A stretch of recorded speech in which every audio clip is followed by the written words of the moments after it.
إن الحمد لله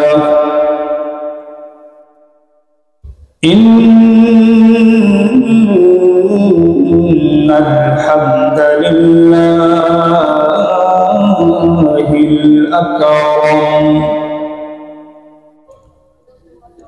الذي خلق الإنسان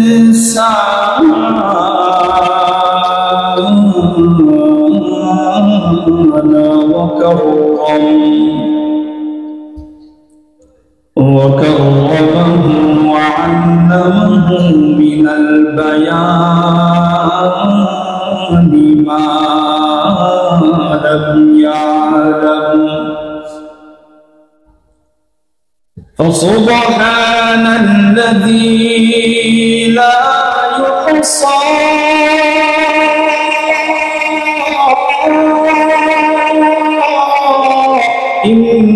امتنانه باللسان ولا بالقلم ونشهد أن لا إله إلا الله وحده لا شريك له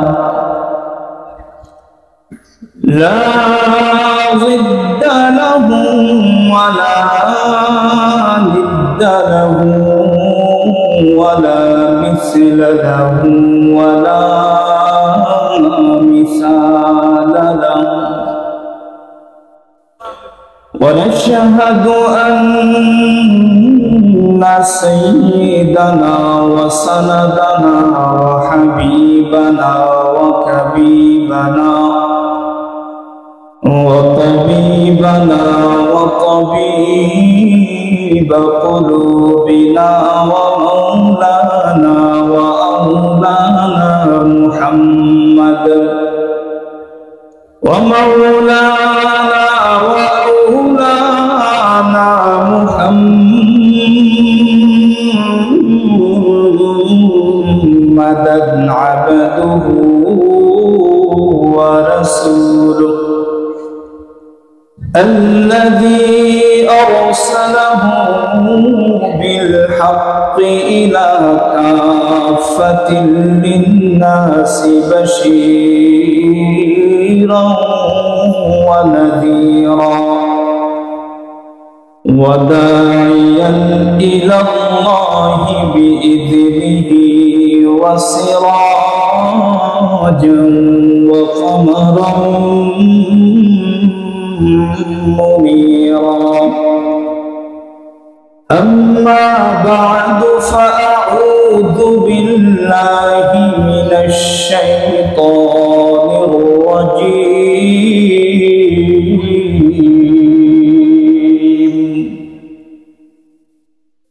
وإذ قال ربك للملائكة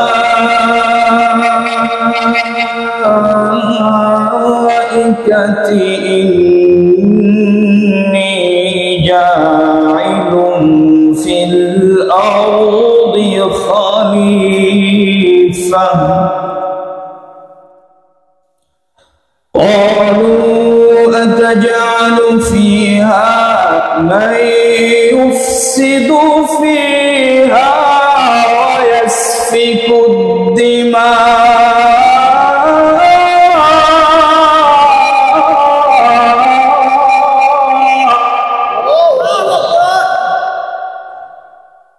ونحن نسبح بحمدك ونقدس لك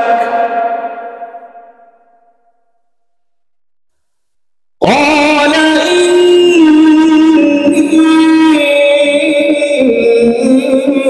إني أعلم ما لا تعلمون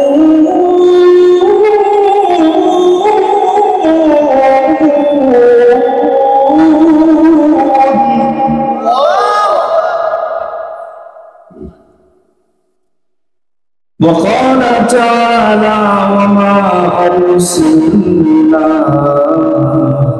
إلا رحمة للعالمين. وقال النبي صلى الله عليه وسلم لغدوة في سبيل الله أو روحة خير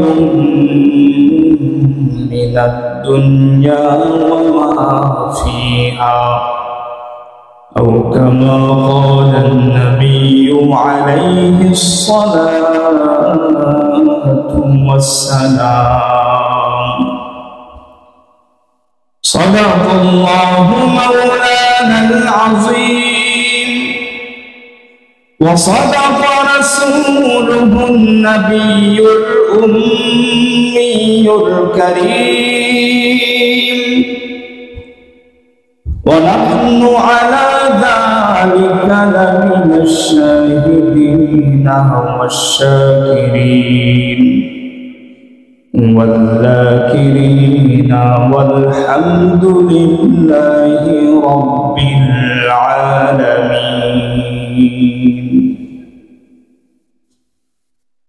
दुनिया में हमने आकर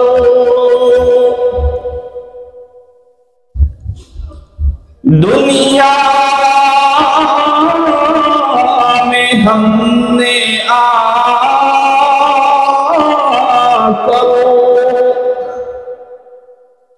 रब से दिल ना लगाया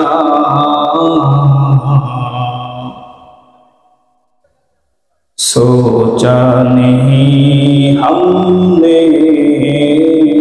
कभी कल हश्र में क्या होगा सोचा नहीं हमने कभी कल हश्र में क्या होगा ला इलाहा इल्लल्लाह जोड़े ला इलाहा इल्लल्लाह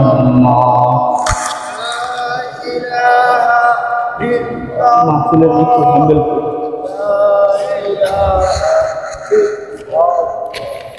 লা ইলাহা ইল্লাল্লাহ লা ইলাহা ইল্লাল্লাহ লা ইলাহা ইল্লাল্লাহ লা ইলাহা ইল্লাল্লাহ মুহাম্মাদুর রাসূলুল্লাহ।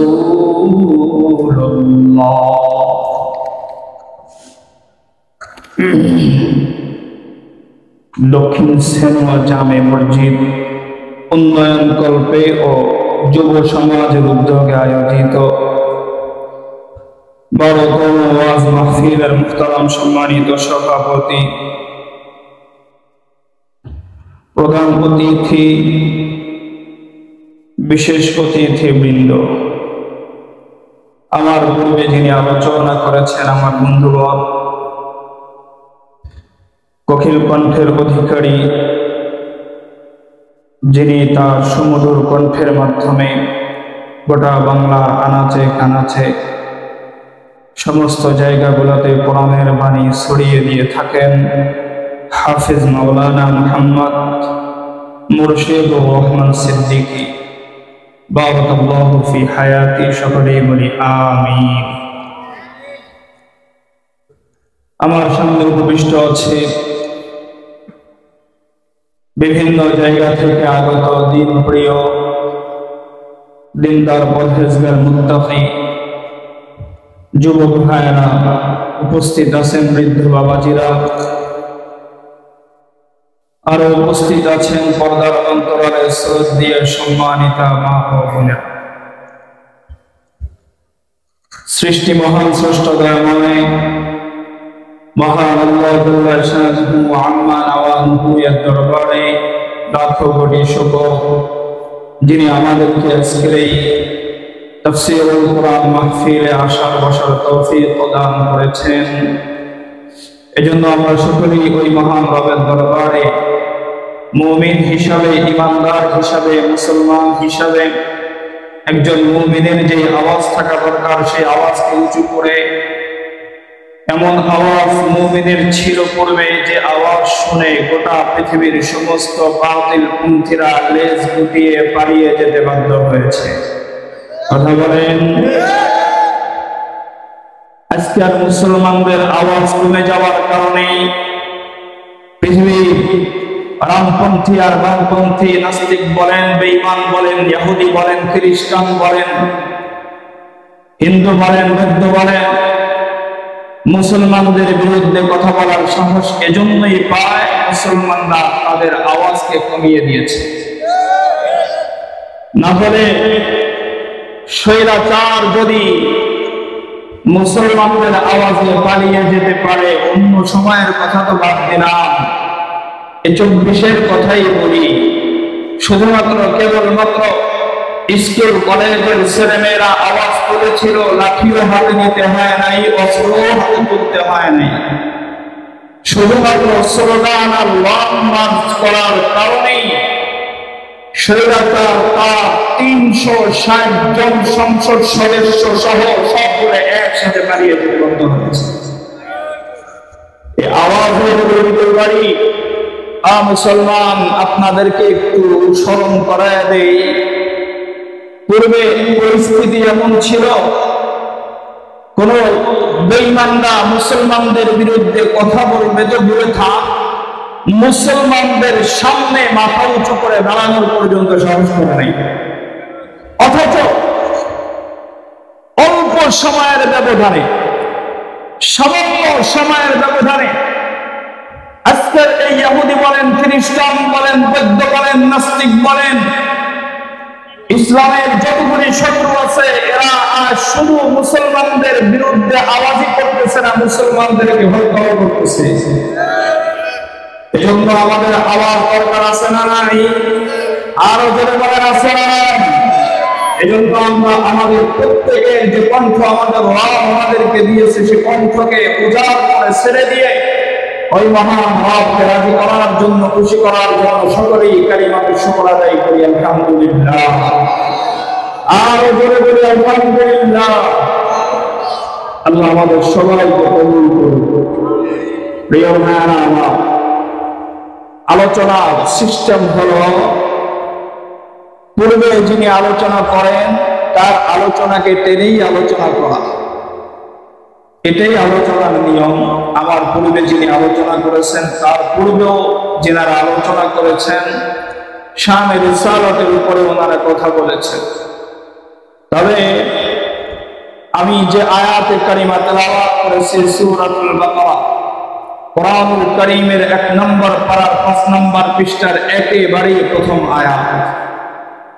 রব্বে কারীম এই আয়াতে কিভাবে সৃষ্টি করেছেন, কেন সৃষ্টি করেছেন, এই পৃষ্ঠার ভিতরে লম্বা আলোচনা আল্লাহ তাআলা করেছেন। আমার প্রিয় ভাইরা, আমাদেরকে আল্লাহ সৃষ্টি করলেন, উদ্দেশ্য কি? কোন উদ্দেশ্য ছাড়া সৃষ্টি করছে নাকি কোন উদ্দেশ্য আছে? আপনারা বুঝে থাকলে বলবেন, এই যে একটা মাহফিল হয়েছে অথবা এই লাইটটা জ্বলতেছে, এই লাইটটা জ্বলার ভিতরে একটা উদ্দেশ্য আছে না? কি উদ্দেশ্য? এই জায়গাগুলোর ভিতরে আলো ছড়ায় দেওয়া, ঠিক না? এই মাইকটা যিনি বানিয়েছেন, একটা উদ্দেশ্য আছে না? এই মাইকের মাধ্যমে, এই স্পিকারের মাধ্যমে, এই মাইক্রোফোনের মাধ্যমে আওয়াজগুলো পৌঁছায় যাবে বিভিন্ন জায়গায়, মনিটরে চলে যাবে, বক্সে চলে যাবে, অথবা মাইকের ভিতরে চলে যাবে। পৃথিবীর মাখলুক আমরা মানুষ হই অথবা অন্য যত মাখলুক আছে, পৃথিবীতে আল্লাহ তাআলা কত মাখলুক সৃষ্টি করছে বলতে পারেন? আজকে কিছু ভুল ধারণা ভেঙে দিই আপনাদের। আল্লাহ পাক রব্বুল আলামিন অসংখ্য অগণিত মাখলুকাত সৃষ্টি করেছেন, কি পরিমাণ করেছেন সেটা জানেন একমাত্র কে? আর যদি বলেন কে?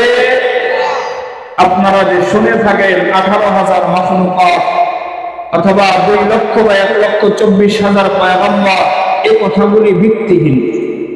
বাস্তবিক পক্ষে কতগুলি মাখলুকাত সৃষ্টি করেছে এটা জানেন কে? আর যদি বলেন জানেন কে? আল্লাহ। মনে থাকবে ইনশাআল্লাহ। আমার প্রিয় ভাই, পৃথিবীর প্রত্যেকটা মাখলুকাত সে যেই কাজ করুক তার কাজের পিছনে একটা উদ্দেশ্য আছে। আমি কথা বলতেছি, আমার কথা বলার পিছনে উদ্দেশ্য আছে। আপনারা বসে আছেন, আপনাদের বসার পিছনে উদ্দেশ্য আছে। উদ্দেশ্যহীন পৃথিবীর কোনো মাখলুকাত কোনো কাজ করে না। আমরা মাখলুক হয়ে যদি উদ্দেশ্যহীন কোন কাজ আমরা না করি, যিনি খালেক যিনি রব তিনি কি উদ্দেশ্যহীন আমাদেরকে বানাইছেন? কোন উদ্দেশ্য ছাড়া বানাইছেন? উদ্দেশ্য কি? যদি কোরআনের কাছে প্রশ্ন করি, কোরআনই আমাদেরকে জানায় দেয়। আফাহাসিবতুম আন্নামা খালাকনাকুম আবাসা ওয়া আন্নাকুম ইলাইনা লা তুরজাউন। আল্লাহু আকবার বলেন। আপনি করিম কোরআনুল কারীমে জানিয়ে দিতেছে, পৃথিবীর মানুষেরা ইমানদার আল্লাহর গোলাম। আল্লাহ আমাদেরকে প্রশ্ন করতেছে, বান্দা তোমরা কি মনে করো পৃথিবীতে আমি আল্লাহ এমনি তোমাদেরকে বানাইলাম, এমনি সৃষ্টি করলাম, কোনো উদ্দেশ্য নাই? তোমরা কি মনে করো শুধু খাবার খাইবা, ঘুমাইবা, বিবাহ করবা, সন্তান জন্ম দিবা, দুনিয়ার জমিনে চাষাবাদ করবা, আরামের বিছনায় ঘুমাইবা, মাঝে মাঝে যদি শয়তান মাথার ভিতরে ঢুকে বাংলাদেশের নোংরা রাজনীতির ভিতরে যোগ দিবা? এজন্যই কি তোমাদেরকে বানাইলাম? রব্বুল কারীম কোরআনুল কারীমে আরেক জায়গায় বলে, উম্মতের আল্লাহ বলে, আমি আল্লাহ তোমাদেরকে যে উদ্দেশ্য নিয়ে পাঠাইলাম সেটা হলো ওমা খালাকাতুল জিন্না ওয়াল ইনসা ইল্লা লিয়াবুদুন। মা খালাকাতুল জিন্না ওয়াল ইনসি বিখা জুযই ইবাদাত মিস্তে মাকসুদ আজ্জাহা।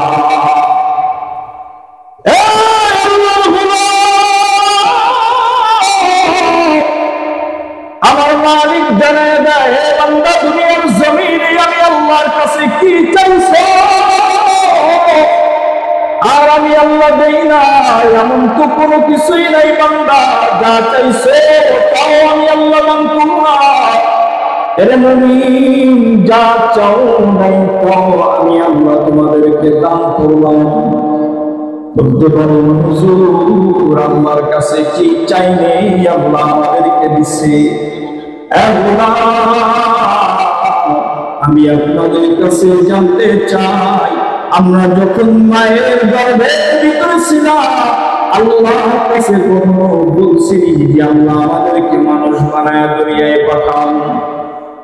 বলছি কেউ? এখানে কেউ আছেন যে মায়ের গর্ভে থাকতে বলছেন যে আল্লাহ আমাদেরকে মানুষ বানায় দুনিয়ায় পাঠান? আছেন কেউ বলছেন এমন? থাকলে হাত তুলেন না। আছেন কেউ? আওয়াজ নেই আপনাদের। কেউ বলছেন? রব্বে কারীম বলে, বান্দা আমি আল্লাহর কাছে বলো নাই, অথচ আমি রব্বে কারীম মানুষ বানায়া দুনিয়ার জমিনে পাঠাইলাম। শুধু যে মানুষ বানায়া পাঠাইলাম তা না রে বান্দা, আমি আল্লাহ কত আদর করে কত যত্ন করে তোমাকে বানাইলাম।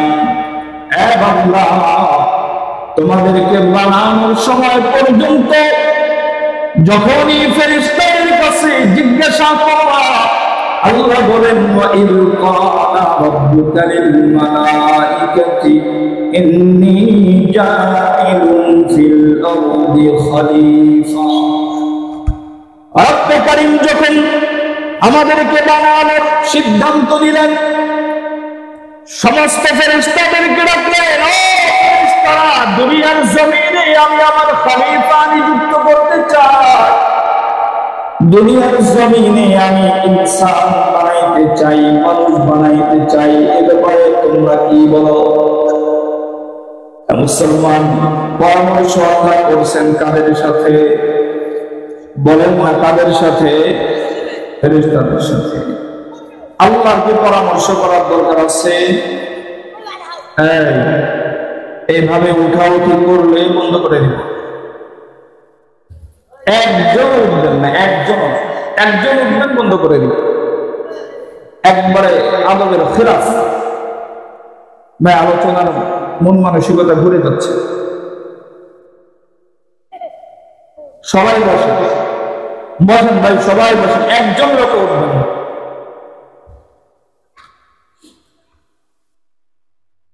আল্লাহ পাক রব্বুল আলামিনের পরামর্শ করার কোনো প্রয়োজন আছে? আল্লাহ চাইলেই তো বানায় ফেলতে পারে। এখানে একটা শিক্ষণীয় বিষয় হলো, যেই কাজ পরামর্শের মাধ্যমে, মাশওয়ারার মাধ্যমে শুরু করা হয়, যে সিদ্ধান্ত পরামর্শের মাধ্যমে নেওয়া হয়, ওই পরামর্শের ভিতরে বরকত আছে না নাই? আরো বলে বলেন, আছে না নাই? এজন্য আপনি যখন পরিবারের মাথা, আপনি অর্থাৎ পরিবারের মূল কর্ণধার, আপনি আপনার ইনকামের উপরে আপনার ফ্যামিলি চলে, অথবা আপনি আপনার পরিবারের একজন সদস্য, যে কোনো কাজ আপনি শুরু করতে যান, আপনার পরিবারের যারা সদস্য আছে এদের সাথে পরামর্শ করেন। আমাদের সমাজে তো আমরা চিন্তা করি যে না, যদি বউয়ের সাথে পরামর্শ করি, ও যদি আমার কথা জেনে যায়, আমি যে ব্যবসার মাধ্যমে একটু টাকা বেশি উপার্জন করবো, যদি বউ জেনে যায় তাহলে তো ঝামেলা। না, বউয়ের সাথে পরামর্শ করবে, স্ত্রীর সাথে পরামর্শ করবে, মায়ের সাথে, বাবার সাথে, ছোট ভাই বোন তাদের সাথেও পরামর্শ করবে। হতে পারে আপনার মাথায় যেটা আছে সেটা হয়তো তাদের মাথায় নেই, আবার তাদের মাথায় যেটা আছে সেটা হয়তো আপনার মাথায় নাও থাকতে পারে। এই জন্য তাদের মাথায় ভালো কোনো সিদ্ধান্ত থাকলে সেটাই যদি আপনাকে জানায় দেয়, আর সেটাও মেনে যদি আপনি কাজ করেন, আল্লাহ সেই কাজে বরকত দিতে পারেন কিনা? জোরে বলেন, পারেন কিনা? মুসলমান ভাইরা, আল্লাহ পাক রব্বুল আলামিন ফেরেশতাদের সাথে পরামর্শ করার পরে সমস্ত ফেরেশতারা জবাব দিলেন, ক্বালু আতাজালু ফীহা মান ইউফসিদু ফীহা ওয়া ইয়াসফিকুদ দিমা।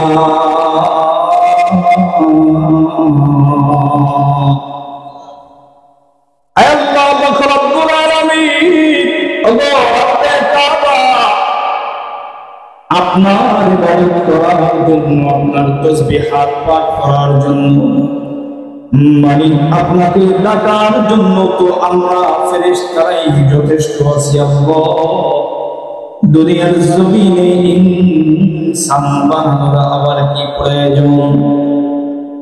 আল্লাহ, এমনি তো কিছুদিন পূর্বেই জিন জাতি দুনিয়ার জমিনে মারামারি করে, রক্তপাত করে একটা বিদিকিস্ত অবস্থা বানায় ফেলছে। এদেরকে মাত্র থামায় আসলাম। আবার যদি মানুষকে সৃষ্টি করেন, মাইয়ুফসিদু ফীহা ওয়া ইয়াসফিকুদ দিমা, ওরাও তো দুনিয়ায় যায় মারামারি করবে, ওরাও দুনিয়ায় ঝগড়া করবে, ওরাও দুনিয়ায় ভাই ভাইয়ের সম্পদ লিখে নিবে, ভাই বোনের হক মেরে খাবে, ওরাও দুনিয়ায় মিথ্যা কথা বলবে, ওরাও দুনিয়ার জমিনে সময় না দিয়ে যুবকগুলি মোবাইলের পিছনে সময় নষ্ট করে ফেলবে। আর মুসলমান, ওই দিকেই ফেরেশতারা বলছিল, আল্লাহ, ওরা দুনিয়ায় ফিতনা ফাসাদ সৃষ্টি করবে, এগুলো সৃষ্টি হচ্ছে কিনা? এক কথা বলেন। আজ আজকে তোমার রবের জন্য সময় দেওয়ার মতো সময় তোমার নাই। আজকে তোমার মালিকের কাছে সময় দেওয়ার মতো সময় তোমার নাই। অথচ তোমার মোবাইল যদি তোমাকে বলে যুবকরে 3 ঘন্টা 3.5 ঘন্টা 4 ঘন্টা পর্যন্ত নাটক সিনেমা মোবাইল সময়টা চাইলো রাত্রে না ঘুমাইয়া মোবাইলকে সময়টা তুমি দিয়ে দিলা।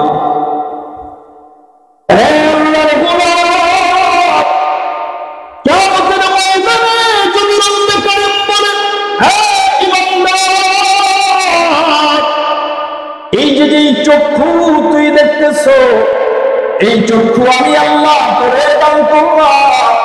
এই যে হাত দেখতেছো আমি আল্লাহ দান করলাম। এই যে পা দেখতেছো আমি আল্লাহ দান করলাম। বান্দা, দুনিয়ার যত মাখলুকাত আছে আল্লাহ সূরা ইয়াসিনে একেবারে শেষের আয়াতে আগের আয়াতে আল্লাহ জানায় দেয়, ইন্নামা আমরুহু ইযা আরাদা শাইআন আইয়াকুলা লাহু কুন ফায়াকুন। আমিন। আল্লাহ বলে, বান্দারে আমি আল্লাহ যত মাখলুক বানাইছি শুধু কুন বলছি, সঙ্গে সঙ্গে সব হয়ে গেছে। আমিন।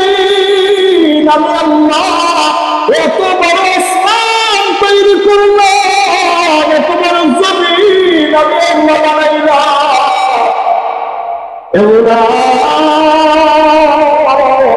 এত বড় পাহাড় আমি আল্লাহ তৈরি করলাম, কিন্তু কোন কিছু আমি আল্লাহ আমার হাত দিয়ে বানাই নাই।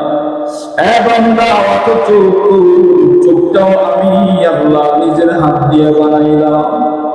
বান্দা, তোর পাটাও আমি আল্লাহ আমার কুদরতি হাত দিয়ে তৈরি করলাম।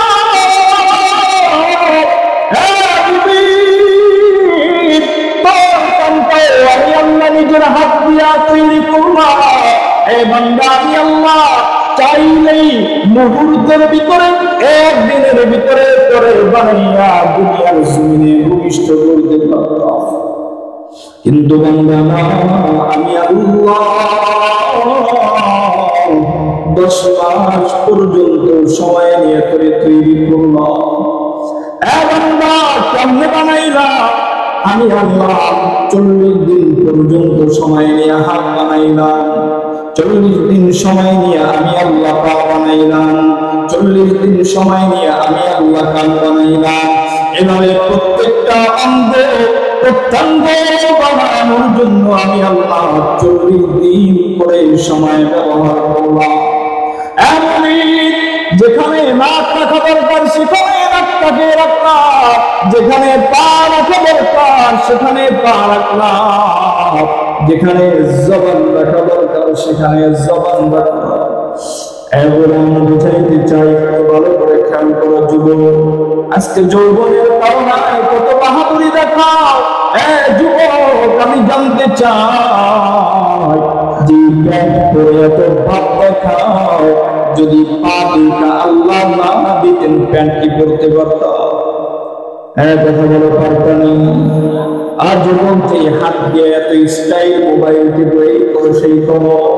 এই হাত দুইটা যদি আমার মালিক না দিতে, হাত দিয়া দিয়া তো কিছু করতে পারতানি। এই চোখ দুইটা যদি মালিক না দিতেন সামনে চলতে পারতানি। আর মুসলমান নবীর উম্মতের দল যুবকরে আল্লাহর দেওয়া নিয়ামত পাইয়া দুনিয়ার জমিনে এত ভাব দেখাও। আল্লাহর দেওয়া নিয়ামত পাইয়া গুনাহের সাগরের ভিতরে হাবুডুবু খাও, গুনাহ করার জন্য সময় দিতে পারো, অথচ ওই মালিক বলে, বান্দা তোর কাছে আমি আল্লাহ বেশি সময় চাই না রে মুমিন।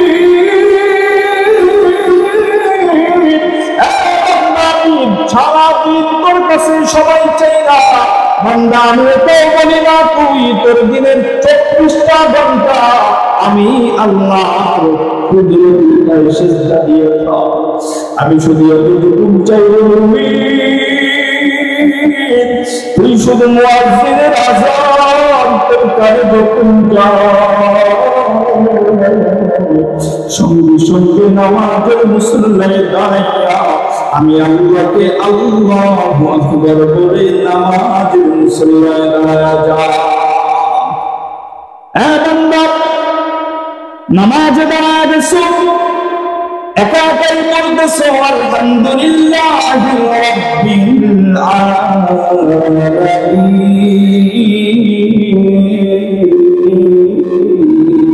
আল্লাহু আকবার।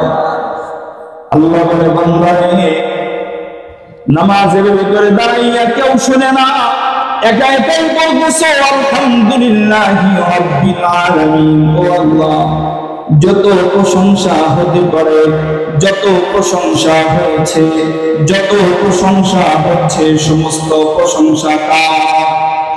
আর জোরে বলেন সমস্ত প্রশংসা কার?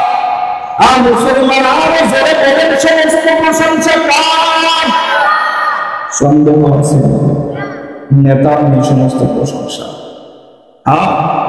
প্রশংসা কি নেতা? বলেন না কেন? এখন কি বলতে ভয় আছে? এখন বলতে ভয় আছে না? এখনো ভয় পায় মনে হয় ঠাকুরের মানুষ। ভাই ফেরাতে তো চলে গেছে, ডিসেম্বর মাসে আসার কথা ছিল, আসার কোনো সম্ভাবনা নাই। আমরাও তো চাইতেছি আসুক, তাকে আমরা কিছু আপ্যায়ন করতে চাই। আমাদের মনেরও তো ইচ্ছা আছে যে তাকে আমরা কিছু আপ্যায়ন করবো, ইচ্ছা আছে না? যদি আপনারা পান এই মুহূর্তে, যা করে গেছে দেশটা, কি করবেন? আপনাদের মনটায় কি চায়? তা আমরাও চাই আসুক। আমার ভাইরা সমস্ত প্রশংসা আর জোরে বলেন তার। আল্লাহ বলেন আমাদের মুসল্লায় দ্বারা একা একাই বলতেছে আল্লাহ সমস্ত প্রশংসা আপনি রবেন। আল্লাহ বলেন হামিদানি আবদি, বান্দা তুই একা একা নামাজে দাঁড়ায় আমি আল্লাহর প্রশংসা করবি। আমি আল্লাহ সমস্ত ফেরেশতাদের সামনে তুই বান্দা প্রশংসা করলাম। মুসলমান ইমানদার আল্লাহর গোলাম, এবার প্রশ্ন আল্লাহ রাব্বুল আলামিন যে এত দামি করে আমাদেরকে বানাইলেন, কারণ কি? কারণ আছে না নাই? কথা বলে আল্লাহ নিজেই জানিয়ে দিলেন, কারণ হলো আল্লাহ ইবাদত। কারণ কি? বলেন না কারণ কি? আল্লাহর ইবাদত। দুনিয়ার জমিন থেকে মানুষগুলি যেন জান্নাতি হয়ে কবরে যায়, এজন্যই আল্লাহ তাআলা এই দুনিয়ার মানুষগুলোকে সৃষ্টি করেছেন। আচ্ছা আপনারা বলেন তো, আমরা দুনিয়াতে আসছি কোথা থেকে? বলেন না কোত্থেকে? আমাদের বাবা আদম কোথা থেকে আসছেন? বলেন জান্নাত থেকে। আমাদের মা হাওয়া আলাইহিস সালাতু ওয়াস সালাম কোত্থেকে আসছে? জান্নাত থেকে। তার মানে আমাদের বাড়ি কোথায়? জোরে বলেন না আমাদের বাড়ি কোথায়? জান্নাত। এই যে দুনিয়ায় আমরা আসলাম, এই দুনিয়াটা কি জানেননি? বাজার। এই যে পীরগঞ্জ বাজার আছে না, অথবা আপনাদের শেরিয়া বাজার বলেন, এই বাজারে যখন লোকজন বাজার করতে যায়, যেদিন আপনাদের হাটবার, একটা দিন আছে না সপ্তাহে হাটবার, ওই দিন আপনারা বাজারে যান। আচ্ছা এখানে কারা কারা আছেন যে বাজারে যায় সারাদিন 24 ঘন্টা বসে থাকেন? আছেন নাকি? যে ওখানেই ঘুমান, ওখানেই খান, ওখানেই সবকিছু বাড়িতে আসেন, এমন আছেন গো? বাজারে বাজার করতে গেছেন, বাজার করে আবার কি করেন? বাড়িতে চলে আসে। এই দুনিয়াটা আমাদের জন্য বাজার। কেমন বাজার? রব্বে কারীম বলে, বান্দা দুনিয়ার জমিনে আমি আল্লাহ তোমাদেরকে পাঠাইছি আখিরের সওয়াব জোগাড় করার জন্য। কোন কাজ করলে, কোন বাজার করলে জান্নাতে যেতে পারবা, কোন বাজার করলে জাহান্নাম থেকে বাঁচতে পারবা, সেগুলি করার জন্য আমি আল্লাহ তোমাদেরকে দুনিয়ায় পাঠাই। এই যে দুনিয়ার চাকচিক্য বলেন, দুনিয়ার বাড়ি বলেন আর গাড়ি বলেন, অর্থ বলেন, সম্পদ বলেন, আপনারা বুঝে থাকলে বলবেন এই এলাকায় যতগুলো ঘর আছে, অথবা এই যে জায়গাটা আছে, এখন বর্তমানে এই জায়গাটার মালিক যিনি, ওনার পূর্বে এই জায়গার মালিক ওনার বাবা অথবা ওনার বাবা ছিল না? কথা বলেন। আজকে যে বাড়ির মালিক আপনি, ওই বাড়ির মালিক এক সময় আপনার দাদা অথবা আপনার বাবা ছিল না? ওনারা চলে গেছে, বাড়ির মালিক কে হয়েছে? এক কথা বলেন, আপনি হয়ে গেছেন। এজন্য কবি বলে ইতনা মাযুর हो जाएगा तू, इतना मजबूर हो जाएगा तू, ये जो मखमल का चोला है मेरा, ये जो मखमल का चोला है मेरा, ये कफन में बदलना पड़ेगा। मुसलमान ईमानदार মৌতের সময় যখন চলে আসবে আল্লাহ বলে বান্দারে দুনিয়ার এই চাকচিক্য চোখের সামনে অন্ধকার হয়ে যাবে। এজন্য মালিক জানায় দেয় লা ইয়াদুরুন্নাকা তাকাল্লুবুল্লাযীনা কাফারু ফিল বিলাদ।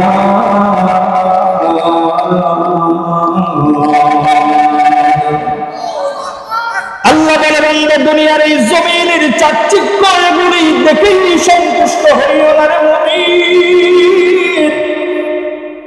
মৌতের সময় যখন হয়ে যাবে চোখগুলি বন্ধ হয়ে যাবে, শ্বাস প্রশ্বাস বন্ধ হয়ে যাবে, তোমার সন্তানরাই তোমার গায়ের যেই দামি জামাগুলি আছে এগুলা তুলে তিনটা টুকরা কাফনের কাপড় পরিয়ে দিবে।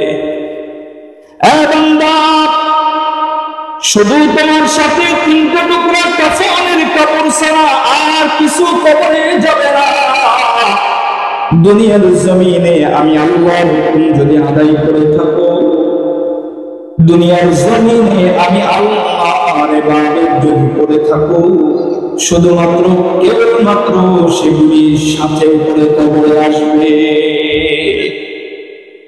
এবার মুসলমান হুজুরের যে ইবাদতগুলি করব, নামাজ পড়ি, আল্লাহ বললেন উতলু মা উহিয়া ইলাইকা মিনাল কিতাবি ওয়া আকিমিস সালাহ ইন্নাস সালাতা তানহা আনিল ফাহশাই ওয়াল মুনকার।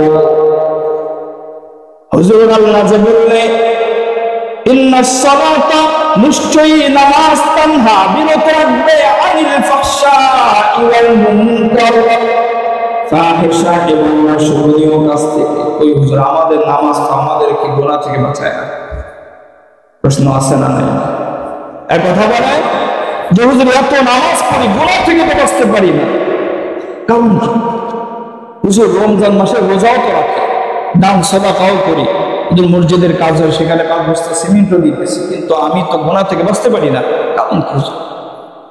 এ ব্যাপারে রব্বে কারীমের কাছে প্রশ্ন করলাম আল্লাহ কারণ কি? আপনি বললেন নামাজ পড়লে অন্যায় থেকে বেঁচে থাকতে পারবো। এই আয়াতে 2টি অর্থ মুফাসসিরিনে কেরাম করেছে। মুসলমান ভাইরা, তো আল্লাহর কাছেই যদি প্রশ্ন করি আল্লাহ নামাজ পড়ি কিন্তু আমার নামাজ আমাকে অন্যায় থেকে বাঁচায় না কেন? রব্বে কারীম জানায়া দিতেছেন এ বান্দা নামাজ পড়বা যদি তোমার যেভাবে মন চায় সেভাবে পড়ো, ওই নামাজের কোনো দাম আছে? আরো জোরে বলেন আছে? আমাদের নামাজের যে কি গতি! ইমাম সাহেব সুন্নাত পড়তে পড়তে আপনার সুন্নাত বেতের সব শেষ, বেচারা ইমাম নামাজ শেষ করে 2 রাকাত সুন্নাত করে দেখে পিছনে মুসল্লি একজনও নাই। এমন নামাজ সাহাবায়ে কেরাম নামাজ পড়ছে, তীর ঢুকছে টের পায় না। আর আমাদের নামাজে যদি কারেন্ট চলে যায়, তারা কারেন্টটা নেওয়ার সময় পেল।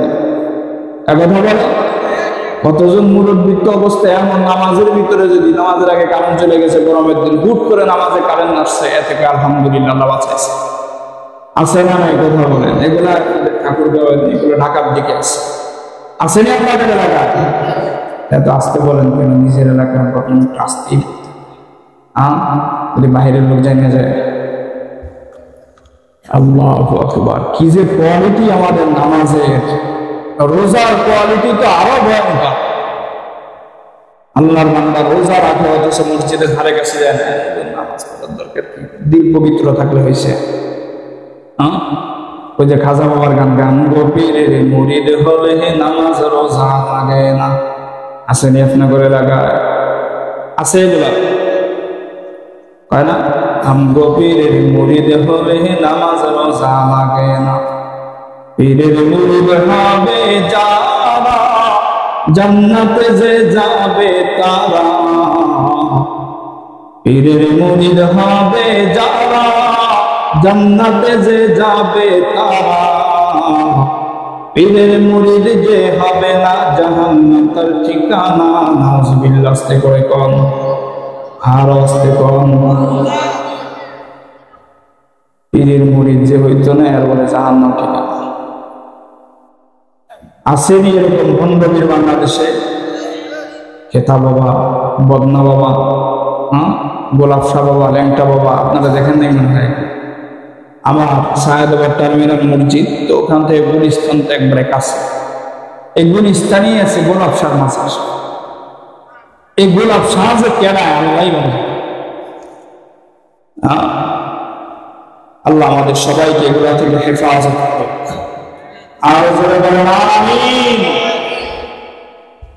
মুসলমান ইমানদার, এই নামাজ আপনি কেমনে পড়বেন আল্লাহ সেটাও জানায় দিলেন। কুল ইন কুনতুম তুহিব্বুনাল্লাহা ফাত্তাবিউনি ইউহিব্বুকুমুল্লাহ ওয়া ইয়াগফির লাকুম যুনুবাকুম ওয়াল্লাহু গফুরুর রাহিম। আল্লাহু আকবার বলে। মুসলমান, নামাজ কেমনে পড়বেন, রোজা কেমনে রাখবেন, হজ কেমনে করবেন, যাকাত কেমনে দিবেন, দান সাদাকা কেমনে করবেন, এ ব্যাপারে রবের কাছে প্রশ্ন করলে রব্বুল কারীম নিজেই জানায় দিতেছে, হে বান্দা, দুনিয়ার জমিনে আমি আল্লাহ যত ইবাদত করব, সমস্ত ইবাদতের উদ্দেশ্য হবে আমি আল্লাহ, আর সমস্ত ইবাদতের তরিকা হবে আমার হাবিবের তরিকা। কার তরিকা? যারা বলেন নবীর তরিকা। কার তরিকা? নাকি আমাদের নিজেদের তরিকা? নিজের যেভাবে মন চায় রোজা রাখবো, নিজের যেমনি মন চায় নামাজ পড়বো, নিজের যেমনি মন চায় কোরআন পড়বো, হুজুরদের কাছে যাবো না, ইমাম সাহেবের কাছেও যাবো না, সময় পাইলে ইমাম সাহেবের আরো বদনাম করবো। কি বলেন? আমাদের অবস্থা এমন না? মুসল্লি জীবনেও হুজুরের কাছে কয় না যে হুজুর একটু কোরআন তেলাওয়াত শিখায় দেন, এতে তালে আছে কেমনি ইমাম সাহেবের বদনাম করা যায়। এমন মুসল্লি আপনাদের এই মাহফিলে একজনও নাই। আছে? আল্লাহ সহি বুঝদান করুক। মুসলমান ইমানদার, আল্লাহ বললেন আমার হাবিব সাল্লাল্লাহু আলাইহি ওয়াসাল্লাম যেভাবে বলেছে সেভাবে নামাজ পড়বা, আমার হাবিব যেভাবে বলেছে সেভাবে রোজা রাখবা, আমার হাবিব যেভাবে বলেছে সেভাবে হজ করবা, আমার হাবিব যেভাবে বলেছে সেভাবে যাকাত দিবা, আমার হাবিব যেভাবে বলেছে সেভাবে দান করবা, আমার হাবিব যেভাবে বলেছে সেভাবে পর্দা করবা, আমার হাবিব যেভাবে বলেছে সেভাবে কোরআন তেলাওয়াত করবা। মোট কথা ইবাদত হবে আমি আল্লাহ, আর তরিকা হবে আমার হাবিবের। এখন তো নবীর তরিকা আমাদের সমাজে আসেনি। কথা বলেন, নবীর সুন্নাত আসেনি আমাদের সমাজে? আছে। কার কার পকেটে মিসওয়াক আছে বের করেন তো দেখি। কেমন আছেডা আছে দেখেন। কার কার ঘরে দস্তরখান আছে হাত তুলেন। মাশাআল্লাহ, 2-4 জন তাও পাওয়া গেছে। অনেক তো দস্তরখানে এটা দিয়ে কি ডাউল দিয়ে খায় নাকি ভাতের সাথে? এটা তো জীবনে শুনিনি, আজকেই প্রথম শুনতেছি। দস্তরখান চিনেন নি আপনারা? চিনেন তো? আরে কথা বলেন না, চিনেন তো সবাই? এই দস্তরখান বিষয়ে খানা খাওয়া নবীজির সুন্নাহ, মিসওয়াক করা নবীজির সুন্নাহ, সবসময় টুপি মাথায় রাখা নবীজির সুন্নাহ, পাগড়ি পরে নামাজ পড়া নবীজির সুন্নাহ। আরো বহু সুন্নাত আছে। বলে হুজুর নবীজির আদর্শ এগুলা মানার সময় কথা, এই যে মেসি নেইমার অমুক খান তমুক খান এদের আদর্শ মাইনেই তো বলবেই না কথা বলেন। আমরা তো নবীর আদর্শে আদর্শিত হতে চাই না, হতে চাই নবীজির জন্য পাগলই হতে চাই না। অথচ সাহাবায়ে কেরাম নবী যেভাবে চলছে, সাহাবায়ে কেরাম সেভাবে চলেছেন। নবী যেভাবে কথা বলছে, সাহাবীরা সেভাবে কথা বলছে। নবী যেভাবে খাবার খেয়েছে, সাহাবায়ে কেরাম সেভাবে খাবার খেয়েছেন। নবী যেখানে বসছে, সাহাবীরা সেখানে বসছে। নবী যেটা করেছে, সাহাবায়ে কেরাম হুবহু সেটাকে অনুকরণ করেছে। এক কথা বলেন ঠিক কিনা? শুধু কি এই সামান্য সুন্নতগুলি মানছে না, নবীজি যখন জিহাদের ময়দানে জিহাদ করার জন্য সাহাবায়ে কেরামদেরকে আহ্বান করেছে, সাহাবায়ে কেরাম লাব্বাইক ইয়া রাসূলুল্লাহ বলে নিজেদের বুকের তাজা রক্ত ঢেলে দিয়ে শহীদ হওয়ার জন্য জিহাদের ময়দানে কোনো চিন্তা ছাড়াই মুহূর্তের ভিতরে হাজির হয়ে গেছে। কথা বলেন। আর আজকে নবীর ইজ্জত রক্ষার জন্য নাস্তিক বেঈমান রামপন্থী আর বামপন্থী তারা নবীর ইজ্জত নিয়ে সিরিমিনি খেলে, আর আমরা আমাদের ঘরের ভিতরে মজার মজার খাবার খাই আর বিবি নিয়ে আরামে ঘুমাই।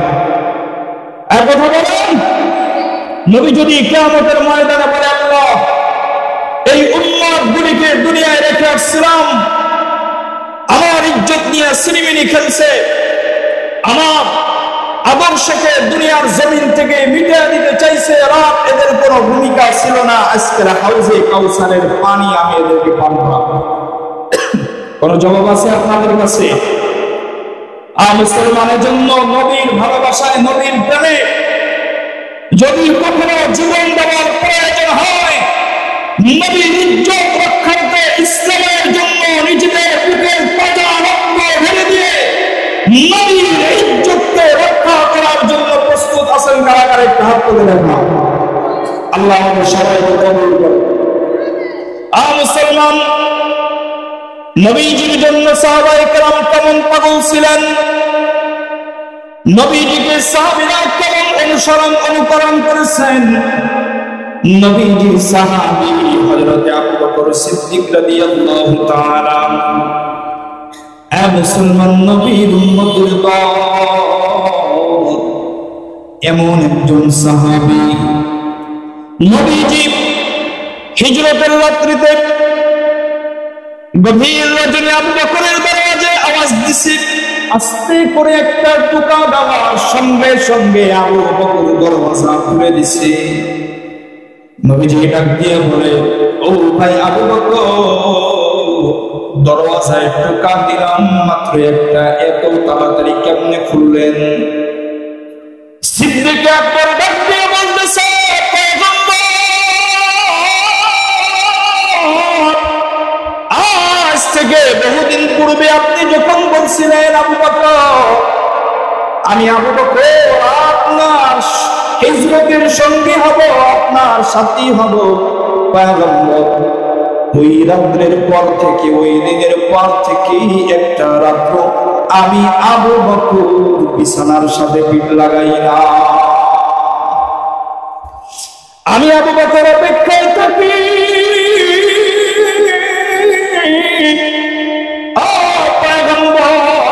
কখন জানি আপনি আসবেন আর আমার দরজায় আওয়াজ দিবে। আর যদি একবারের জায়গায় দুইবার আওয়াজ দেওয়া লাগে, আর যদি আপনি নবী অপেক্ষায় থাকেন, আমার রক্ত আমার উপরে বেজার হয়ে যাবে। আমি যেন আপনি আওয়াজ দেওয়ার সঙ্গে সঙ্গেই দরজা খুলে দিতে পারি, এজন্য প্রতিদিন রাত্রিবেলা আমি দরজার সাথে হেলান দিয়ে দাঁড়ায় থাকি। নবীজি আমি যে শুধু ঘুমাই না তা না, আমার মেয়েটাও আপনার জন্য অপেক্ষমান থাকে, খাবার বানায় রেডি থাকে, কখন আপনি হাবিব আসবেন আর সফরের সাথে কিছু রুটি বানায় আপনার সাথে দিয়ে দিবে। শুধু যে আমি আমার মেয়ে জান্নাত থাকে তা না, যেই সোয়ারিটা হিজরতের রাত্রিতে আপনাকে নিয়ে যাওয়ার জন্য রেখেছি, ও পয়গম্বর, ওই সোয়ারিটাও ঘুমায় না, পথের দিকে তাকায় থাকে কখন আপনি নবী আসবেন আর কখন ওই সোয়ারির উপরে বসবে। মুসলমান ইমানদার, এই সিদ্দিক আকবর নবীজিকে নিয়ে রওনা হয়ে গেছে। গারে সূরের ভিতরে নবীজি যেখানে রেস্ট নেওয়ার জন্য অপেক্ষা করেছিলেন, যেই হেরা গুহার ভিতরে নবীজি অপেক্ষমান ছিলেন, মুসলমান ওখানে চলে যাওয়ার পরে উঁচু পাহাড়ের উপরে সেই গুহা, পয়গম্বর বলে, আবু বকর এত উঁচু পাহাড় কেমনে উঠবে? আবু বকর ডাক দিয়া বলে, পয়গম্বর উঠানোর জন্য আপনি টেনশন কেন করেন, চিন্তা কেন করেন? পয়গম্বর, আমি আবু বকর তো আছি, আজকে আমি আবু বকর আপনি নবীর জন্য পালকি হয়ে যাব, আপনি নবী আমার কাঁধের উপরে উঠবেন, আমি আপনাকে নিয়ে ওই গুহা পর্যন্ত উঠে যাব। আল্লাহু আকবার বলেন। মুসলমান, আবু বকর নবীজিকে কাঁধে করে উঠে গেছে। এবার গুহার ভিতরে, গুহার কাছে যাওয়ার পরে দেখতেছে গুহার ভিতরে জঙ্গলে ভরা। সিদ্দিক আকবর ডাক দিয়া বলতেছে, ও পয়গম্বর একটু অপেক্ষা করেন, গুহাটা অগোছালো অপরিষ্কার, এটাকে একটু সুন্দর করে বসার মতো পরিবেশ তৈরি করি, তারপরে আপনি নবী গুহার ভিতরে ঢুকবেন। আবু বকর গুহার ভিতরে ঢুকছে, সুন্দর করে গুহাটা পরিষ্কার করছে, দেখতেছে ছোট ছোট কিছু ছিদ্র দেখা যায়, সেগুলিও আবু বকরের গায়ের যে পোশাকটা ছিল ছিঁড়ে টুকরা টুকরা করে সেই গুহার ছিদ্রগুলিও বন্ধ করে দিচ্ছে। নবীজিকে বলছে, নবীজি এবার আপনি আসতে পারেন। নবীজি ঢুকছে, ভিতরে ঢোকার পরে আবু বকর আসন দিয়ে বসছে, নবীজিকে বলছে, নবীজি আপনি আমার রানের উপরে আপনার মাথাটা দিয়ে আপনি ঘুমায় যান। অথচ দীর্ঘ লম্বা সময় পর্যন্ত একটা রাত্রিতেও আবু বকর ঘুমায় না।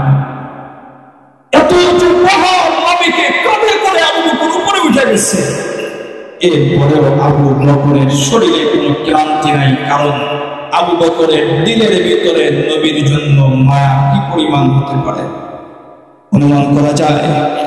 কথা বলেন। আবু বকরের রানের উপরে নবীজি মাথা দিয়ে ঘুমায় গেছে। হঠাৎ করে আবু বকর দেখে একটা ছিদ্রতে এখনো বন্ধ করতে বাকি। নবীজি চিন্তা করলেন যে, আবু বকর চিন্তা করলেন যে এই ছিদ্রটাও যদি বন্ধ না করি, কোন সাপ বিচ্ছু যদি বের হয় তাহলে হয়তো নবীজিকে কামড় দিতে পারে। সেই ভয়ে কোনো কিছু না পায়া আবু বকর তার বৃদ্ধাঙ্গুলি দিয়ে বন্ধ করে ফেলছে। বন্ধ করার পরে ওই গর্তের ভিতরে ছোট ছিদ্রের ভিতরে একটা সাপ ছিল, আবু বকরের পায়ে কামড় দিয়েছে। লম্বা টাইম পর্যন্ত আবু বকরের পায়ে কামড় দেওয়ার সঙ্গে সঙ্গে গোটা শরীর বিষ ক্রিয়া হয়ে শরীর নীল হয়ে গেছে। মুহূর্তের ভিতরে শরীরের রং পরিবর্তন হয়ে গেছে। চোখের পানি আবু বকর বন্ধ করে রাখতে চায়, কিন্তু বন্ধ হয় না। আবু বকরের চোখ থেকে একটা পানির ফোঁটা নবীজির চেহারা মুবারকে পড়ে গেছে। নবীজির বংশে দেখে আবু বকরের চোখ দিয়ে পানি পড়ে। আবু বকর কেন কান্না করেন? আবু বকর ডাক দিয়ে বলে, পয়গম্বর ছিদ্র পায়ের আঙ্গুলি দিয়া বন্ধ করছিলাম, মনে হয় যেন ছিদ্রের ভিতরে কোনো সাপ বিচ্ছু ছিল, আমাকে কামড় দিয়েছে। নবীজি বলে, আবু বকর আপনি আমাকে আগে কেন ডাক দিলেন না?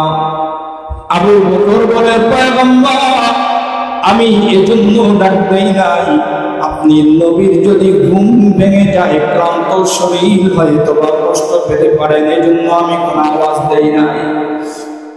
আর মুসলমান নবীজি যে জায়গায় সাপে কামড় দিয়েছে, নবীজির নালা মোবারক লাগায় দিয়েছে, সঙ্গে সঙ্গে সমস্ত বিষ পানি হয়ে গেছে। মুসলমান, কেমন মায়া, কেমন মহাব্বত! শুধু যে এতটুকু মহাব্বত করেছেন তা না, সাহাবায়ে কেরাম জান দিয়ে নবীজিকে ভালোবাসছে, নাম দিয়ে ভালোবাসছে।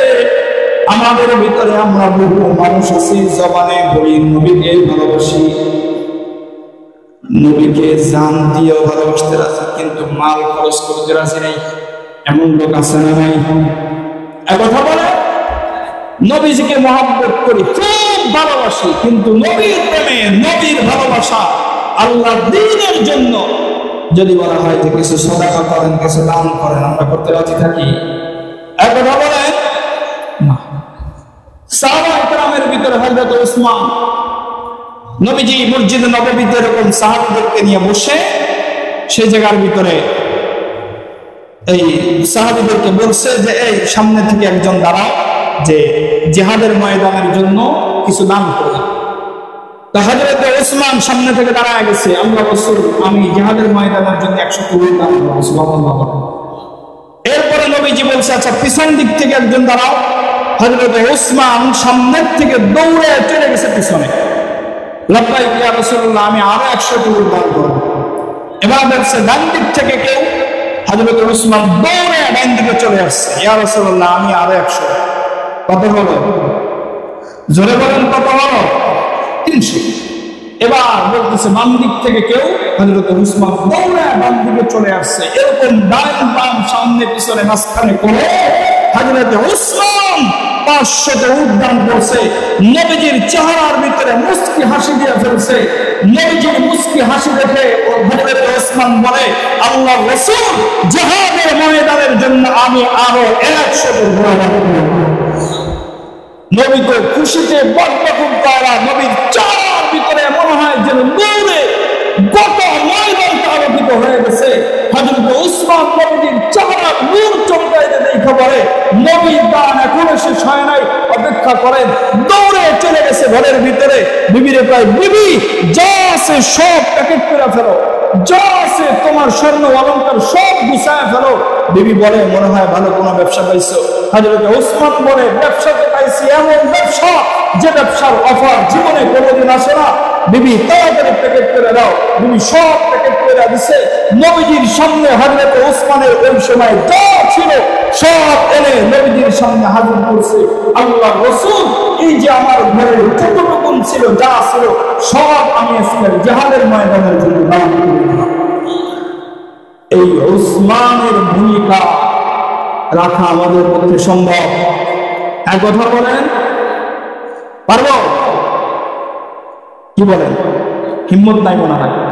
চেষ্টা তো করতে পারি ইনশাআল্লাহ। কি বলেন? চেষ্টা করতে পারি তো?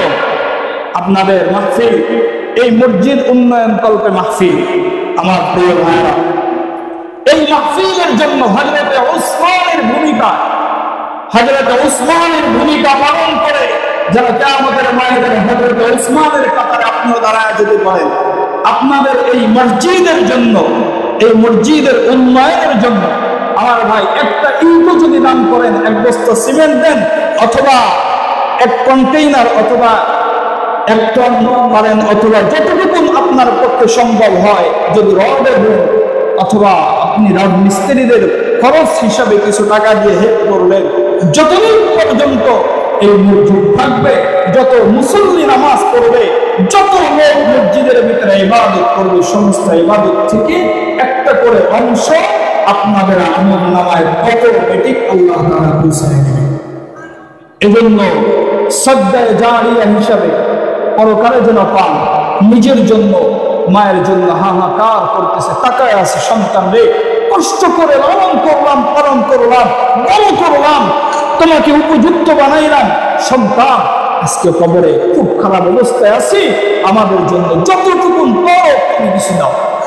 তাকায় আছে এই মা বাবার জন্য, নিজের জন্য, নিজের সন্তানদের জন্য বালা মুসিবত থেকে নবীজি বলেন as-সাদকাতু তারুদ্দুল বালা, সাদকা এমন এক দেওয়াল, বিপদ এবং আপনার মাঝখানে দেওয়াল হিসেবে দাঁড়ায় যায়। সাদকা যে বেশি করে আল্লাহ তার থেকে সমস্ত বিপদ দূর করে দেয়।